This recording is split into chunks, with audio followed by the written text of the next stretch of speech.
另外來看，咱的副總統蕭美琴去訪問友邦帛琉，參訪馬拉卡島的開發計劃。咱台灣的團隊是打算要甲當地公園打造做新的觀光地標。另外，蕭美琴嘛有去參訪國家水產中心，來了解台灣的技術團隊佇咧當地養殖成果，希望會當兼顧到生態甲經濟需求。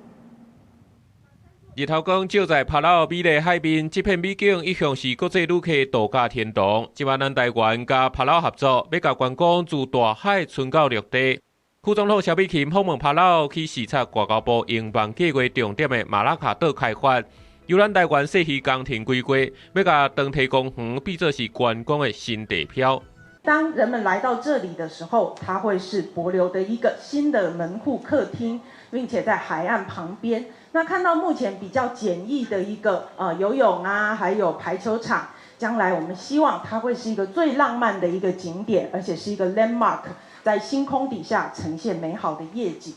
除了打造陸地觀光景點，台灣甲帕勞聯手手工納實經濟。副總統蕭美琴需要去到國家水產中心、甲五亞杯保育中心，關心咱台灣技術團隊長期以來養殖成果。未來唔那照臭豆仔甲沙白魚，也會參照在地需求，兼顧生態甲經濟。